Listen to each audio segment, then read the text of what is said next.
पाथरी शहरात भारतीय reserve bank ऑम्बड्समॅन कार्यालय मुंबईच्या वतीने वित्तीय जागरूकता कार्यक्रम। परभणी जिल्ह्यातील पाथरी शहरात 25 ऑगस्ट 2025 रोजी भारतीय रिझर्व्ह बँक ऑम्बड्समॅन कार्यालय मुंबईच्या वतीने वित्तीय जागरूकता कार्यक्रम घेण्यात आला। या कार्यक्रमात फ्रॉड कॉलवरून होणारी लुबाडणूक यापासून सावधान राहण्यापासून नागरिकांना जागरूक करण्यात आले। मराठवाडा निवृत्त सेवा संघ शाखा पाथरीच्या वतीने आयोजित भारतीय रिझर्व्ह बँकच्या वतीने पाथरी शहरातील मोहम्मद फंक्शन हॉल पाथरी येथे वित्तीय जागरूकता कार्यक्रम घेण्यात आला। या कार्यक्रमाचे अध्यक्ष जिल्हा मध्यवर्ती बँकेचे चेअरमन माजी आमदार सुरेशरावजी वरपुडकर हे होते। या कार्यक्रमाची सुरुवात दीप प्रज्वलन करून करण्यात आली। कार्यक्रमाचे प्रास्ताविक मराठवाडा निवृत्ती सेवा संघ शाखा पाथरीचे उपाध्यक्ष एस.बी. पोरवाल सर यांनी केले। या कार्यक्रमात Shri Hari Tripathi sir manager RBI. Mumbai, Shri Akash Kabra sir RBI. Mumbai, Shri Mohan Pawar sir secretary pensioners association Mumbai, Shri Ketan Joshi sir pensioners association Mumbai, state bank of इंडियाचे RM. Shri Dinesh Kumar Jha sir Parbhani, एफ.एल.सी.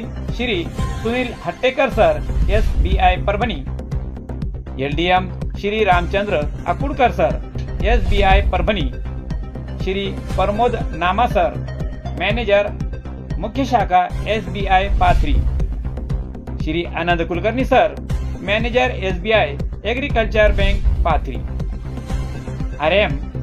Maharashtra Gramin bank परभणीचे Deepak N Barhate, Shri VR. Kurundkar sir chief executive officer PDCC. Bank Parbhani, Shri Ram Ladane chief executive officer Saibaba Selu, Shri Nimesh Gore sir deputy manager Valmiki bank Pathri, chief executive officer BU. Bidwe sir, vice chairman Shri Mahadev Dukre, Shri Ranjit Wakankar sir शाखाधिकारी Valmiki bank, Parbhani जिल्हा pensioners संघटनेचे अध्यक्ष Shri Dnyanoba Munde sir, सचिव Sakharam Bidgar sir व इतर, तसेच सेलू तालुका पेन्शनर्स संघटनेचे अध्यक्ष श्री विलास पाटील सर, सचिव इक्कर सर, गंगाधर गडगे व मुळावेकर व इतर या कार्यक्रमाचे सूत्रसंचालन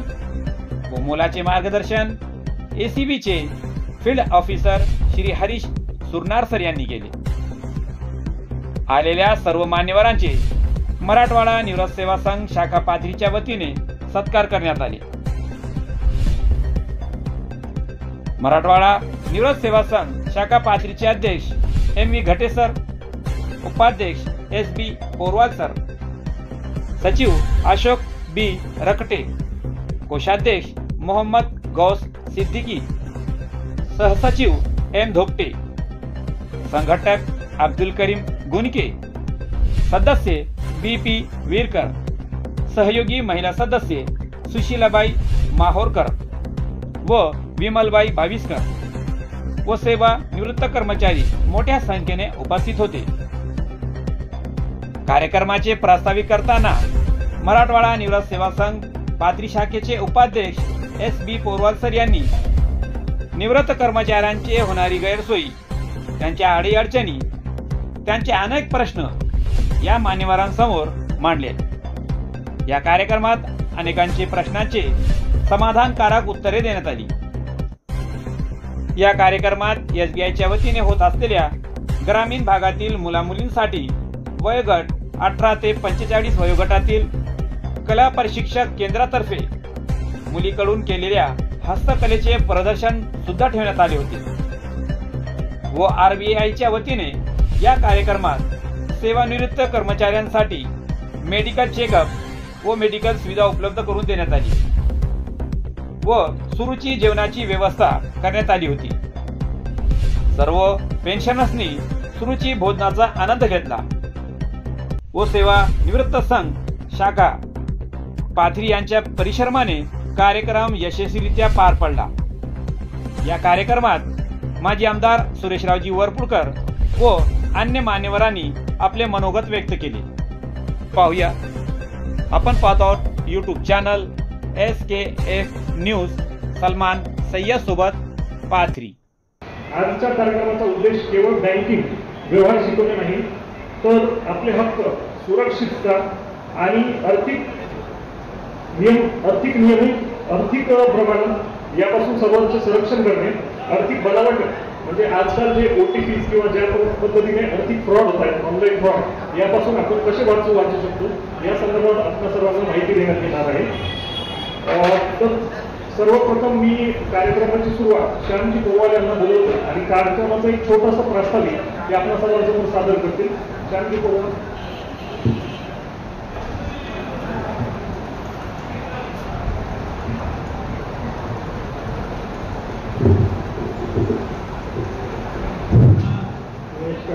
आदरणीय व्यासपीठ आणि कर्मचारी बंधू भगिनी, आम्हाला आज इथे जो RBI लोकांना जो त्रास द्यावा लागला आणि आपल्या ह्याला त्यांनी जे विनंतीला मान देऊन जे आहे, आपल्याला कबूल आहे बँकेमध्ये स्टाफ कमी आहे, अडचणी ठीक आहे, पण त्या अडचणी शोधण्याच्या आपण आपलं एक भाग्य समजावं की आपल्यासारख्या खेड्यामध्ये RBIच्या लोकांनी आपल्याला मान देऊन हे केलं।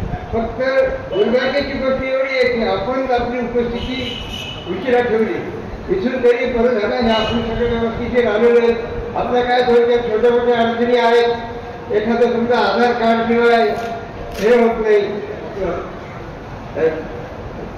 खातं उघडत नाही आणि आधार कार्डला समजा आपलं काही डोळ्याचे येणं, सिनियर सिटीजन झाले डोळ्याचे येणं, टेम्परेचर येणं, त्यासाठी करायचं काय, मार्ग कुठेतरी निघाला पाहिजे, हा त्याच्या मागचा उद्देश होता। आणि मार्ग निघून जाईल, सगळ्यांनी आपल्याला दिलं, आश्वासन दिलंय, सगळं व्यवस्थित होऊन जाईल, हे आपला उद्देश होत होता की आपल्याला बँकेकडनं व्यवस्थित मिळालं।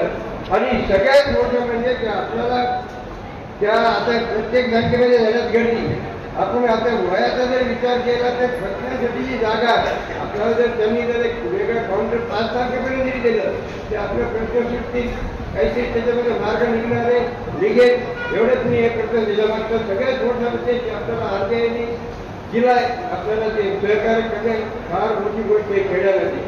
धन्यवाद।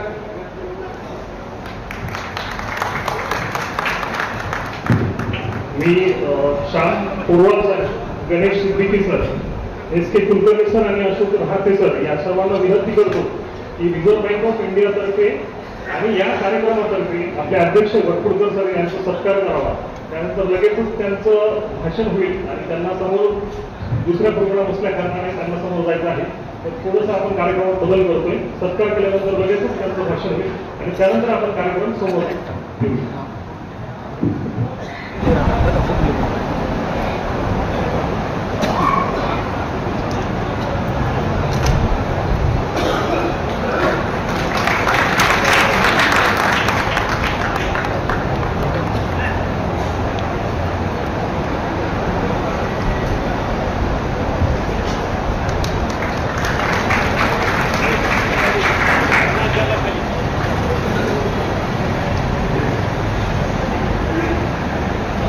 मी वरपुडकर सरांना विनंती करतो की त्यांनी कार्यक्रमाचा अध्यक्ष असल्या कारणाने आम्हाला संबोधित करावं।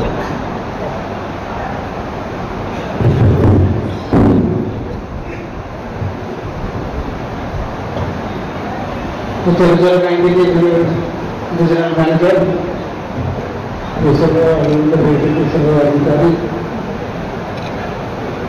सर्व पेन्शनरचे संबंधित शिक्षणमंत्री, सर्व मान्य,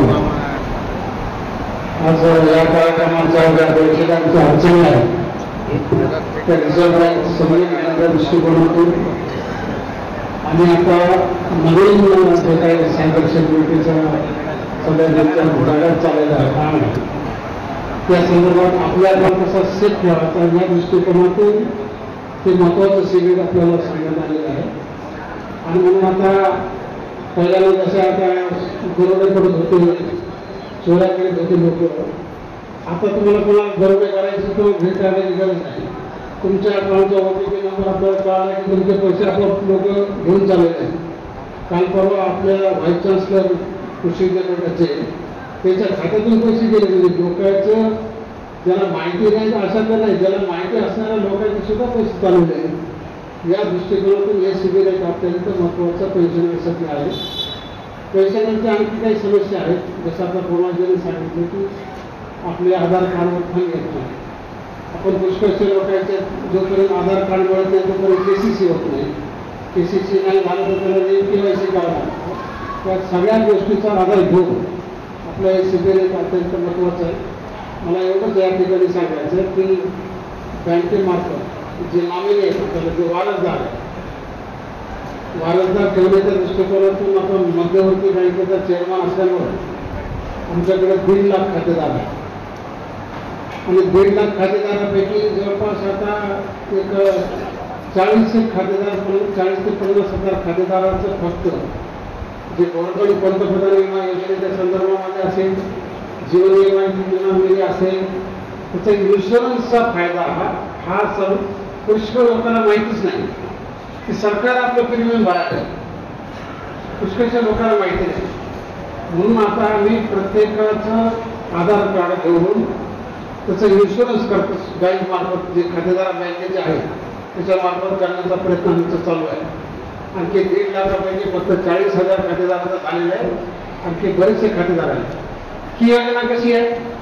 ही योजना तुम्हाला 18 वर्षापासून ते 50 वर्षापर्यंत ॲक्सिडेंटल योजना आहे, त्याचं प्रीमियम सरकार भरतं. आणि त्याला 2 लाखापर्यंत आपल्याला मृत्यू झाला ॲक्सिडेंटला तर त्याला 2 लाखापर्यंत शेतकऱ्याला मिळतं. तशाच प्रकारची योजना लाईफ इन्शुरन्स आहे, तिथं जवळपास मला वाटतं 437 काहीतरी प्रीमियम आहे, तो सरकार भरतं. तुम्ही जर आपले कशाने जरी मृत्यू तुमचा झाला तरी तुम्हाला 2 लाख सरकारमार्फत त्या योजनेमार्फत मिळतो. त्याचा पूर्ण सर्वे आम्ही बँकेमार्फत करायला एवढं 1.5 लाख खातेदार आहेत आपले काही त्याचे जे शेतकरी आहेत. म्हणजे निराधार आहे, निराधारची संख्या सुद्धा फार मोठ्या प्रमाणावर 1.5 लाख निराधार आपल्या पूर्ण जिल्ह्यामध्ये निराधार आहे. त्यांचं सुद्धा इन्शुरन्सचं काम आम्ही या ठिकाणी करतोय. म्हणून आम्हाला विनंती आपल्याला सगळ्या कोणी निराधार लोक असतील तर त्यांना आपलं नॉमिनी द्यायचं काम करा, म्हणजे वारसदार. आता पुष्कळचे निराधारला कोणी वारसदार सांभाळत नाही म्हणून निराधार वारसदार देत नाही, तर त्याच्या पुढच्या पिढीला त्याचा फायदा निश्चित बरोबर होईल. एक मी आपको बोल सकता हूँ, को बोला आहे की एका याच्यामध्ये काय झालं की आम्ही आमच्या बँकेमध्ये निराधारच्या सगळ्या योजनेच्या संदर्भात एक फेस मीटिंग बोलतो, तिथे बायोमॅट्रिक बी आहे आणि फेस सगळे 10 फुटावरून तुम्हाला फेस जर दिसला तर त्याच्या अकाउंटमध्ये ते पैसे ट्रान्सफर होतात, तो पण होत नाही. जोपर्यंत त्याचा चेहरा तुम्हाला माहिती आहे, जोपर्यंत त्याचा चेहरा दिसत नाही तोपर्यंत त्याच्या खात्यामध्ये पैसे ट्रान्सफर होत नाही, तर त्याला इश्यू होत नाही. आपल्या इथल्या बँकेमध्ये सुद्धा असेल, आपली ब्रँच वेगळी आहे, तुम्ही बघू शकता. आणि मग या फर्मचा जे काही आपल्याला प्रॉब्लेम असतात वयाच्या नंतर फर्मचे आपले पुरेसे रेशन दिलेले असतात, आधार कार्डला आपल्याला आधार कार्ड होत नाही. या गोष्टीमध्ये याच्यामध्ये काही इम्प्रुव्हमेंट आपल्याकडून झाली पाहिजे आणि ते इम्प्रुव्हमेंट ह्या दृष्टिकोनातून होऊ शकते असं माझं एक मत आहे. आपण त्या संदर्भामध्ये सुद्धा त्या आधार कार्डचा जे प्रॉब्लेम आहे ते फेसच्या दृष्टिकोनातून तुम्ही त्याला जर अटॅच केलं सिनियर्सला तर त्या गोष्टीसुद्धा सगळं होऊ शकतात. अशा प्रकारच्या अनेक योजना आहेत ज्या योजनेचा फायदा आपण या ठिकाणी करून घेण्यासाठी आजचं एक शिबिर एक अत्यंत महत्त्वाचा रिझर्व्ह बँकेमार्फत ठेवलेलं आहे. आपण त्याचा निश्चित फायदा घ्यावा अशा प्रकारची विनंती करतो. मला जरा दुसऱ्या कामाला जायचं असल्यामुळं संयोजकांचे आपले सगळ्यांचे आभार मानून मी आपले 2 शब्द संपवतो. जय महाराज.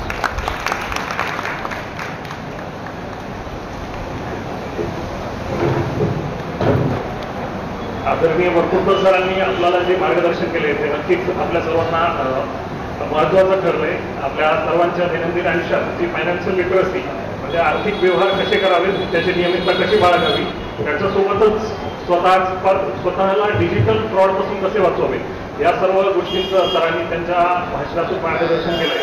आपल्याला लाभलेले आकाश काबरा सर जे संपर्क अधिकारी आहेत RBIचे, मी त्यांना विनंती करतो की त्यांनी एक ब्रीफ ओव्हरव्ह्यू या कार्यक्रमाविषयी फायनान्शियल लिटरसी आणि अवेअरनेस या संदर्भात आपणा सर्वांना माहिती द्यावी.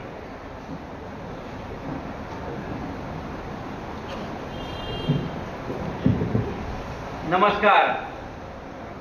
सन्माननीय व्यासपीठ, या कार्यक्रमाचे अध्यक्ष श्री सुरेशरावजी वरपुडकर साहेब, SBIचे रिजनल मॅनेजर झा साहेब, या परभणी जिल्ह्याच्या पेन्शनर संघटनेमध्ये अत्यंत हिरिरीने काम करणारे आमचे हट्टेकर साहेब, RBIचे माझे सहकारी श्रीहरी त्रिपाठी, राकेशजी कोळसे, या कार्यक्रमाला आपल्या सर्वांना मार्गदर्शन करण्यासाठी खास आवर्जून मुंबईतून उपस्थित झालेले SBIचे AGM श्री केतनजी जोशी साहेब, मोहनजी पवार, जे पेन्शनर संघटनेमध्ये खूप जास्त उत्साहाने काम करतात, त्याचप्रमाणे व्यासपीठावर उपस्थित असणारे इतर सर्व बँकांचे अधिकारी आणि ज्यांनी हा कार्यक्रम तुमच्यासाठी इथे आयोजित केला आहे त्या मराठवाडा पेन्शनर संघटना शाखा पाथरी त्यांचे सर्व पदाधिकारी, श्री पोरवाल साहेब आणि त्यांचे सर्व सहकारी, मी आपल्या सर्वांचं मनापासून अभिनंदन करतो. आपल्या सर्वांना धन्यवाद देतो की आपण या ठिकाणी एवढ्या उत्साहाने, एवढ्या एनर्जीने या ठिकाणी एवढ्या मोठ्या संख्येने या कार्यक्रमासाठी उपस्थित झाला. मित्रांनो, हा कार्यक्रम या ठिकाणी आयोजित करण्याचं कारण म्हणजे तुमची पाथरी तालुका पेन्शनर संघटना आणि परभणी जिल्हा पेन्शनर संघटना मागच्या बऱ्याच दिवसापासून आमच्यासोबत त्या ठिकाणी करस्पॉन्डन्स करत होती की तुम्ही या भागामध्ये या, आमच्या काही समस्या आहेत त्या तुम्ही समस्या समजून घ्या आणि त्या समस्येचं निराकरण करा.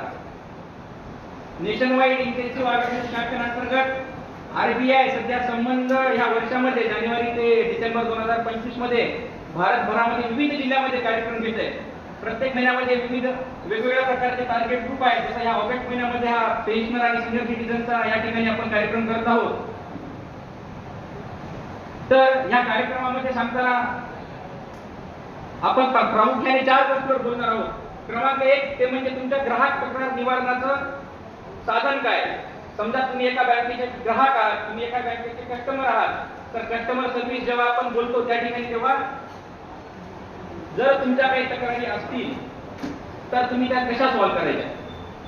कार्यक्रमाचा दुसरा अंग सायबर सुरक्षा. कार्यक्रमाचा तिसरा भाग म्हणजे जो काही फायनान्शियल इन्स्टिट्यूशन आहे, सध्या KYC कॅम्प आपण ग्रामपंचायत लेवलवर संबंध भारतभरामध्ये या ठिकाणी सुरू आहे जुलै ते सप्टेंबर 2025 मध्ये. तर KYCचं महत्व, नॉमिनेशनचं महत्व आणि जर आपण सर्वप्रथम ग्राहक सुरक्षितता किंवा ग्राहकांच्या तक्रारीचं निवारण या संदर्भात उपाययोजना काय असा जेव्हा आपण स्वतःला प्रश्न विचारतो तेव्हा तुम्ही ज्या बँकेचे ग्राहक आहात, तुम्ही ज्या बँकेचे सभासद आहात, समजा तुमच्या एखाद्या कस्टमर सर्व्हिस मध्ये काही त्रुटी असतील, काही कमतरता असतील, तुमच्यासोबत काही चुकीचा व्यवहार झाला, तुमचे काही चुकीच्या पद्धतीने पैसे कट झाले, तुम्हाला काही सर्व्हिस मिळत नाही, सिनियर सिटीजनला ज्या काही गोष्टी आवश्यक आहे, डोअर बँकिंग मध्ये काही असतील, तुमच्या नॉमिनेशन मध्ये काही असतील, तर तुम्ही काय करायचं. तर तुम्ही सर्वप्रथम तुमच्या बँकेला एक पत्र व्यवहार करा. त्या पत्र व्यवहारावर तुम्ही तुमच्या बँकेचं एक एक्नॉलेजमेंट घ्या, त्याचा शिक्का घ्या. 30 दिवस तुम्ही थांबा. 30 दिवसापर्यंत आम्ही त्यांना कालावधी दिलेला आहे की तुमच्या समस्येचं निराकरण त्यांनी समाधानकारक पद्धतीने 30 दिवसाच्या आत केलं पाहिजे. अभिप्रेत आहे आम्हाला. जर त्यांनी 30 दिवसाच्या आत तुमच्या समस्येला उत्तरच दिलं नाही किंवा उत्तर दिलं पण तुमचं समाधान झालं नाही, तुम्ही काय करायला पाहिजे. तर हे RBI लोकपाल म्हणजे reserve bank of India ombudsman office Mumbai आमचे CMS पोर्टल आहे, कस्टमर मॅनेजमेंट सर्व्हिस cms.rbi.org.in. आमची वेबसाईट आहे crpc@rbi.org.in. हे सगळं तुमच्या वेबसाईटवर त्या ठिकाणी पोर्टलवर या ठिकाणी लिहिलेलं आहे. तर तुम्ही जी काही ग्राहक म्हणून तुमच्या बँकेकडे जी काही तक्रार केली होती सुरुवातीला, त्या तक्रारीची प्रत आणि तुमचं म्हणणं थोडक्यात त्या ठिकाणी मांडायचं आहे, त्या पोर्टलवर कंप्लेंट करायची. तुमच्या तक्रारीमध्ये शहानिशा करून त्यांची पडताळणी करून आम्ही बँकेकडून माहिती मागवतो. ती माहिती आम्ही तुमच्यासोबत देखील प्रिन्सिपल ऑफ नॅचरल जस्टिसच्या अंतर्गत शेअर करतो की तुमच्या तक्रारीवर बँकेचा संबंध आहे, तुम्हाला उलट पक्षी काय म्हणायचं आहे का. दोन्ही बाजू ऐकून घेतल्यानंतर आम्ही काही निष्कर्षापर्यंत पोहोचतो. जर बँकेने काही तुमच्यासोबत चुकीचं केलं असेल तर तुमची जी काही नुकसान झाले नुकसानाच्या व्यतिरिक्त बँकेला आम्ही पेनल्टी देखील त्या ठिकाणी लावत असतो. हा झाला क्रमांक 1 की ग्राहक सुरक्षा. आपण ज्या ठिकाणी बोलतो तेव्हा ग्राहक तक्रार निवारणाची एक सोय असली पाहिजे. तुम्हाला असं वाटेल की मग आम्ही ओंबड्समनकडे काय यायचं, आम्हाला कोर्ट आहे, कन्झ्युमर फोरम आहे, त्यात शंका नाही. परंतु ते सर्व खर्चिक आहे. आमची योजना निःशुल्क आहे, जलद आहे आणि पारदर्शी आहे. आम्ही तुमच्याकडून कुठल्याही पद्धतीचं शुल्क आकारत नाही. RBI कडे तक्रार करण्यासाठी तुम्हाला कुठल्याही पद्धतीचे पैसे लागत नाही, निःशुल्क आहे. आम्ही जलद का म्हणतोय? 9.5 लाख कंप्लेंट आमच्याकडे मागच्या वर्षभरामध्ये आल्या. 90% जास्त कंप्लेंट आम्ही 90 दिवसाच्या आत सॉल्व्ह केल्या. ते जलद आहे. पारदर्शी काऊन आहे की आम्ही तुमचं म्हणणं ऐकून घेतो, बँकेचं म्हणणं ऐकून घेतो, बँकेचं म्हणणं आम्ही तुमच्यापर्यंत पोहोचवतो आणि नंतर दोन्ही बाजू सारासर त्या ठिकाणी ऐकून घेतल्यानंतर आम्ही निष्कर्ष देतो, निर्णय देतो. बरं, तुम्हाला कोणाला कुठल्या ऑफिसमध्ये व्हिजिट करायचं का नाही? आमचा जो काही पोर्टल आहे, तुम्ही पोर्टलवर घर बसल्या तक्रार दाखल करू शकता. CRPC आमची ईमेल आहे. तुम्हाला पोर्टल वापरता येत नाही, कम्प्युटर येत नाही, तुम्ही ईमेल लिहा. ईमेल येत नाही, तुम्ही आम्हाला पत्र लिहा. पत्र लिहिण्यासाठी आमचा पत्ता आहे central receipt and processing sector, processing cell, Chandigarh. हे आमच्या संबंध भारतभराचे केंद्र आहे, ज्या ठिकाणी आमच्या सर्व तक्रारी पत्र आम्हाला प्राप्त होतात. आता कार्यक्रमाचा दुसरा अंग म्हणजे ReKYC कॅम्पेन. आता कार्यक्रमाचे अध्यक्ष वरपुडकर साहेब बोलत होते की ReKYC करणं का आवश्यक आहे. तुमचे अकाउंट एका विविध कालावधीनंतर त्या अकाउंटची वर्गवारी केली जाते की medium risk, low risk, high risk. सर्वसाधारणपणे ह्या भागामध्ये जास्तीत जास्त अकाउंट लो रिस्क किंवा मीडियम रिस्क मध्ये येतील. तर 8 आणि 10 वर्षानंतर तुम्हाला KYC तुमची नवीन करणं आहे. KYC म्हणजे काय? Know your customer.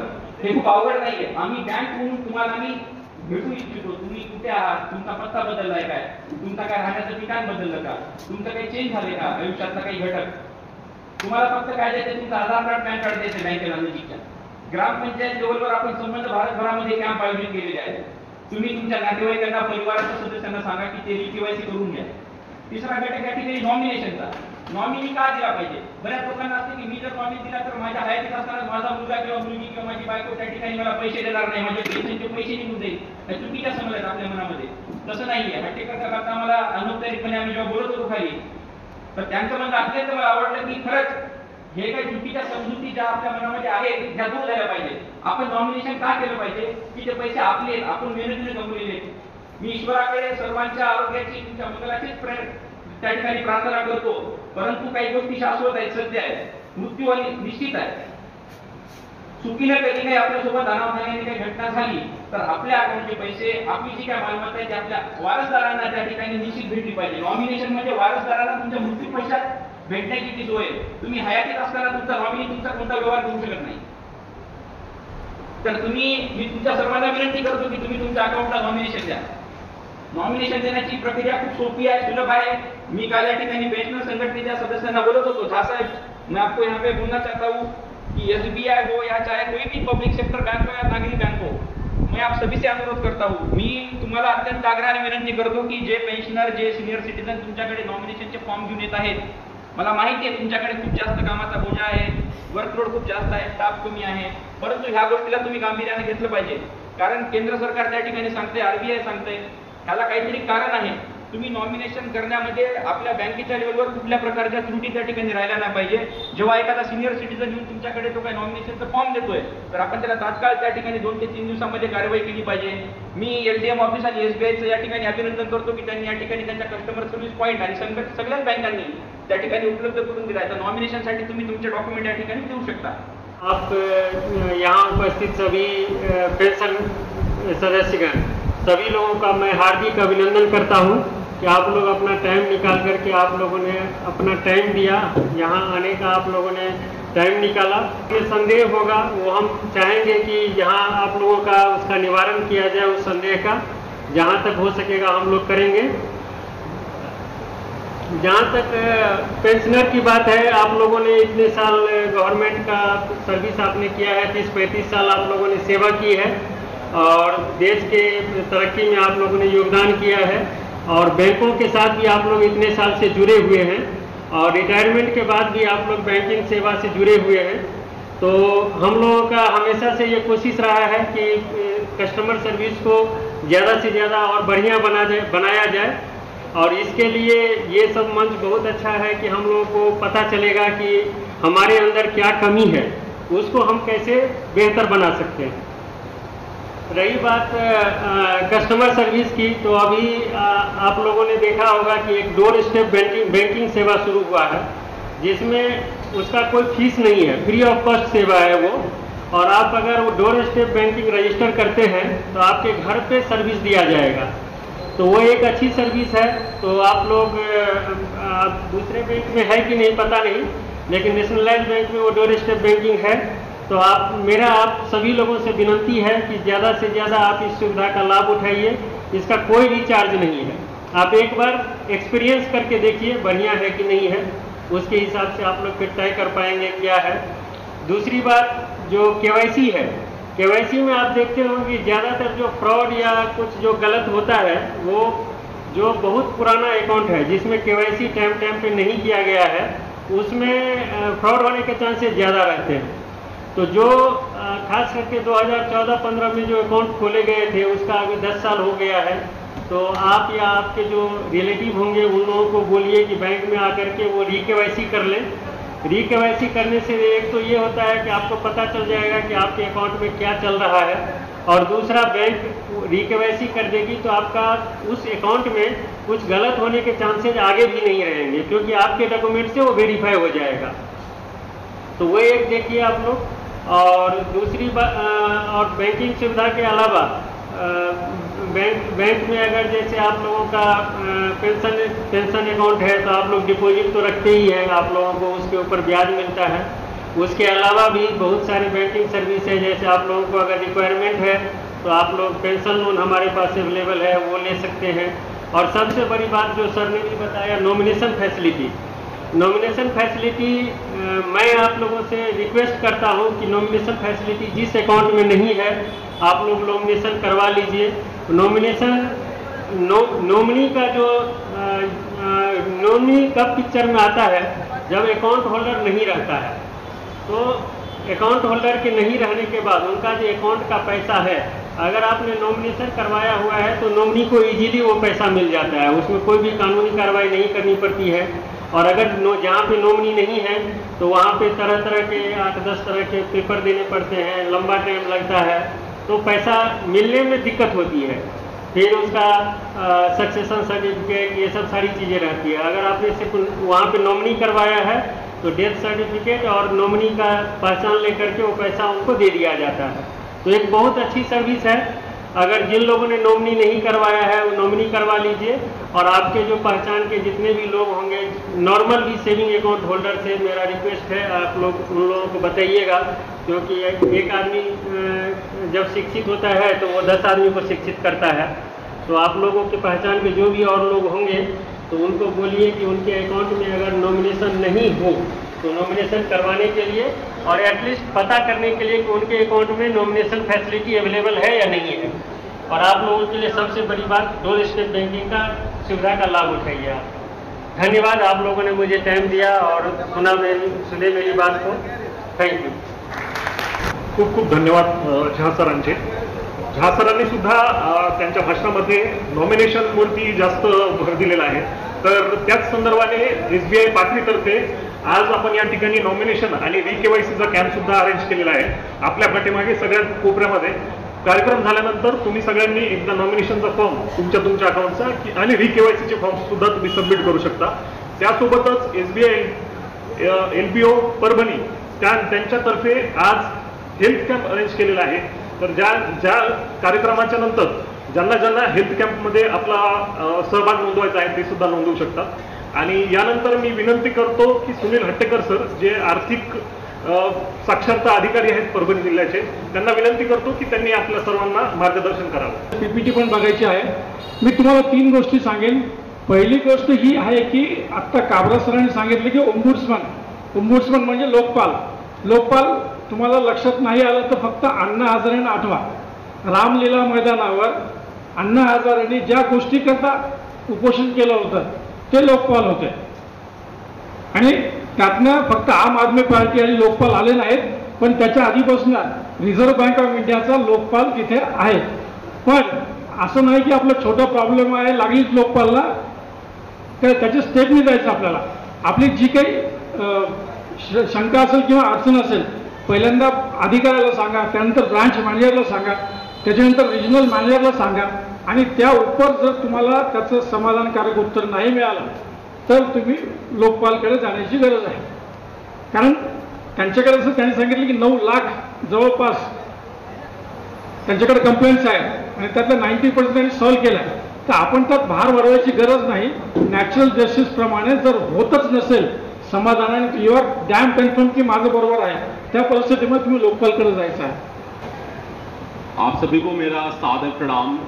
और ये यहाँ पे इतनी अच्छी भीड़ देख के मुझे बहुत ही अच्छा लगा, क्योंकि ये जो टॉपिक है, ये जो हम जिस बारे में बात करने जा रहे हैं और जो हम यहाँ पे जिस वर्ग को टारगेट कर रहे थे, जो कि पेंशनर और वरिष्ठ नागरिक का वर्ग है, आप लोगों की यहाँ उपस्थिति देख के बहुत ही अच्छा लगा, क्योंकि हमें इस चीज़ का संशय था कि लोग आएंगे कि नहीं आएंगे, बुलाएंगे तो हमारे उसका निमंत्रण के ऊपर लोग आएंगे कि नहीं आएंगे, लेकिन आपने हमारे निमंत्रण का सम्मान किया, इसके लिए बहुत बहुत आभार, बहुत बहुत आपको दिल से धन्यवाद. तो मेरा नाम श्री हरि त्रिपाठी है. हम ये प्रेजेंटेशन आपके समक्ष रखते हैं कि रिजर्व बैंक इंटीग्रेटेड ओम्बड्समैन, जो ओम्बड्समैन स्कीम है, उसके बारे में आपको थोड़ा ज्ञान और उसके बारे में उसके आपकी ज़िंदगी में क्या इसके प्रभाव पड़ सकते हैं, इसका क्या इस्तेमाल आप कर सकते हैं, इसके ऊपर ही प्रेजेंटेशन है. प्रेजेंटेशन के को ज़्यादा सीरियसली ना लेते हुए हम आपको थोड़ा प्रैक्टिकल एस्पेक्ट से बताएंगे कि मतलब आपकी ज़िंदगी में इसका क्या इस्तेमाल है और क्यों मेरे लिए ये टॉपिक बहुत ही ज़रूरी है, मतलब मुझे क्यों इतना इम्पोर्टेंस लगता है, इसका इतनी ज़रूरत क्या है. 2012 के दौरान मेरे जो ग्रैंडफादर थे, जो मेरे दादा थे, उनका निधन हुआ. और जब निधन हुआ तो वो सीनियर सिटीजन थे, पेंशन प्राप्त करते थे, और हमें उनके जो अकाउंट का जो बकाया बैलेंस था, क्योंकि उनके पास नॉमिनेशन नहीं था, उसके चक्कर में बहुत ही समस्या हुई. उस समय मुझे ये रियलाइज़ हुआ कि ये जो समस्या है ये बहुत ही डीप रूटेड है, बहुत ही ज़्यादा जड़ तक फैली हुई है. लोगों को पता नहीं होता कि नॉमिनेशन या उनके अधिकार क्या क्या हैं, उनको क्या क्या सुविधाएं बैंक दे सकता है, जो वरिष्ठ नागरिक हैं, और वो हमेशा उस अधिकार से वंचित रह जाते हैं, उस अपनी सुविधाओं से वंचित रह जाते हैं. तो हम यहाँ पे भारतीय रिजर्व बैंक की तरफ से आए हैं. साथ में बहुत सारे विनियमन संस्थाएं हैं हमारे साथ, स्टेट बैंक ऑफ इंडिया और अदर संस्थाएं, दूसरी संस्थाएं हैं हमारे साथ, जो हमको ये बताएंगी और हम ये आपको बताना चाहते हैं कि हम आपके राइट्स क्या हैं, आपके अधिकार क्या हैं, और आप उनका कैसे इस्तेमाल करके अपनी वित्तीय जो ज़िंदगी है उसको अच्छे से गुजार सकते हैं. Next slide. So reserve bank integrated ombudsman scheme ये क्या है, इसको हम बहुत ही आसान तरीके से समझते हैं. ये कंप्लेंट में आपकी शिकायत को निवारण करने के लिए एक स्कीम बनाई गई है. अगर बैंक आप अपने बैंक के पास जाते हैं और उसकी प्रॉब्लम सॉल्व नहीं होती है बिना 30 दिन के अंदर तो एक निःशुल्क सेवा है बैंक के लिए, बैंक की तरफ से, और इसमें आपकी समस्या का निःशुल्क समाधान होता है. सबसे ज़रूरी चीज़ ये है. और जल्दी ही, कोर्ट के जैसा नहीं है कि आपको समय लग रहा है, बहुत ही जल्दी ही इसका समाधान होता है.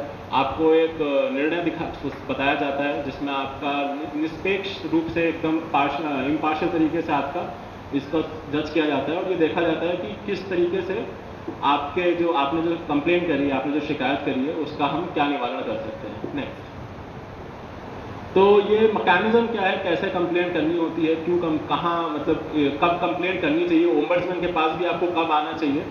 तो ओम्बड्समैन में कंप्लेंट करने से पहले आपको अपने बैंक के पास जाना है. हमेशा ये याद रखें कि हम एक ऑल्टरनेट ग्रीवांस मैकेनिज्म है. इसका मतलब ये है कि जब बैंक ढंग से आपकी समस्या को सॉल्व नहीं करेगा, आपकी शिकायत अगर बैंक निवारण नहीं दे रहा है, तो उस केस में आप हमारे पास आएंगे.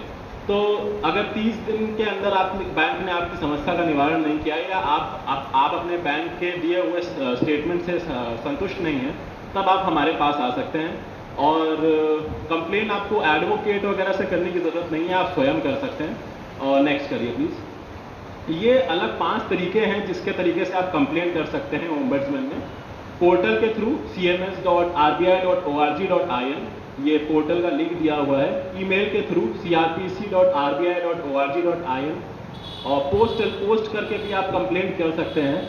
लेटर बॉक्स से कंप्लेंट भेजी जा सकती है. और ये 14448 एक नंबर है, इस नंबर पे आप फ़ोन करके भी आप कंप्लेंट कर सकते हैं या अपनी कंप्लेंट का स्टेटस जान सकते हैं. नेक्स्ट.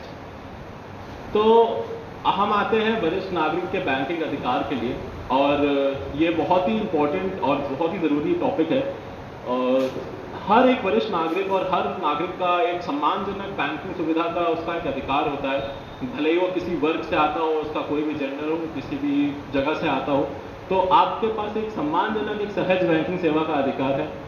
और निःशुल्क और त्वरित कंप्लेंट मैनेजमेंट आपकी जो कंप्लेंट्स हैं उसके लिए आपसे बैंक कोई शुल्क नहीं ले सकता किसी भी प्रकार का। उसका तुरंत उसका रेजोल्यूशन, तुरंत उसका सॉल्विंग उसकी तुरंत होनी चाहिए। अगर वो 30 दिन के भीतर या आपको जो उन्होंने उसका रेजोल्यूशन दिया है, उसका जो प्रॉब्लम सॉल्व करिए, अगर आप उससे संतुष्ट नहीं हैं तो आप ओम्बड्समैन के पास आ सकते हैं। बैंकिंग की जितनी भी सुविधाएं हैं वो पारदर्शी होनी चाहिए। ऐसा नहीं है कि आपको कुछ भी सामान अगर बैंक ने दिया है तो आपको समझ में नहीं आ रहा है, आपने साइन कर दिया है।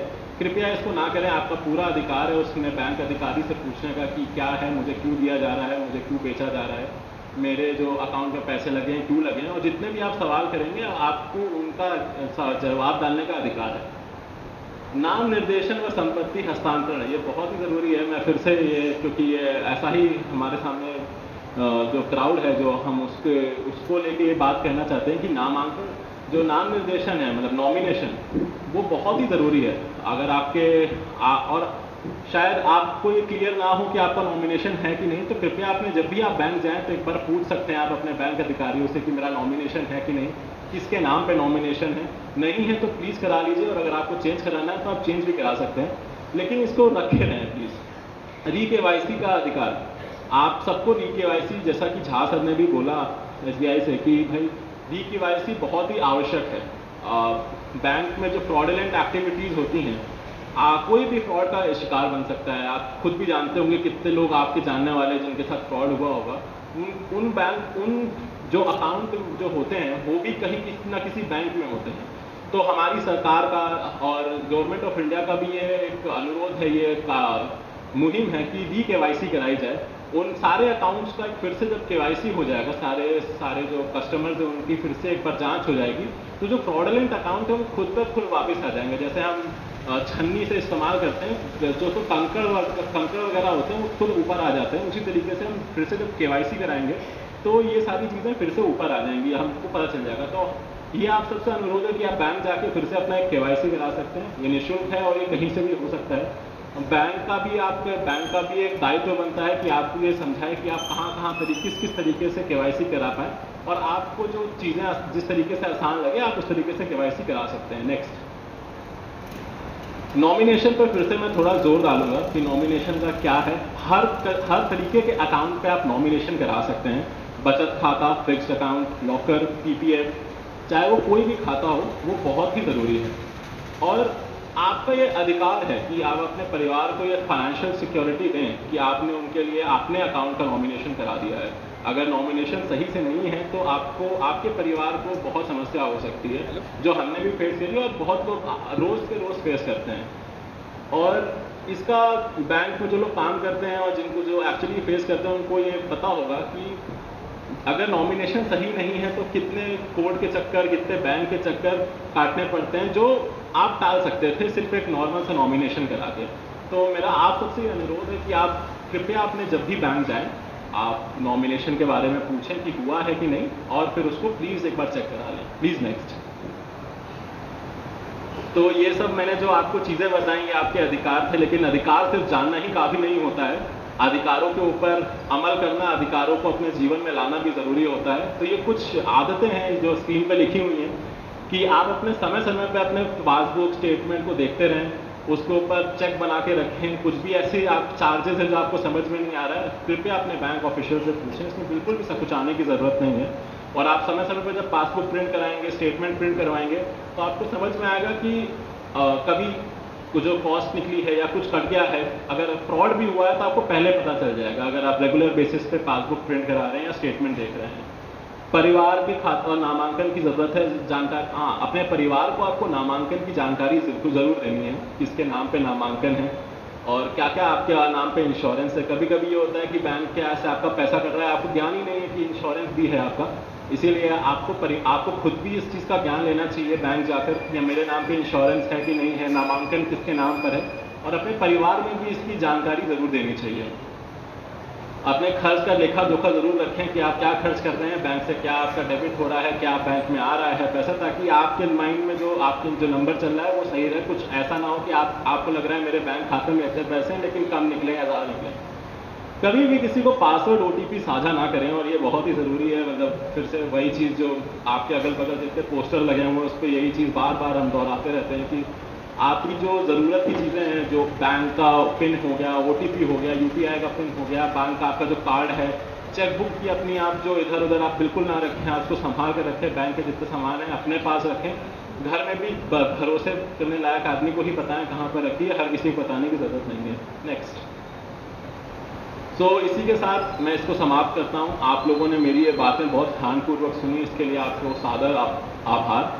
और मैं आशा करता हूँ कि जो भी मैंने यहाँ पे बताया है वो आप अपने यूज़ में ला पाएंगे। और जो भी आपके सवाल हो, हमारे नेक्स्ट Q&A सेशन जो हमारा सेशन होगा उसमें आप प्लीज़ इसको अपने सवाल आप पूछ सकते हैं। Thank you so much.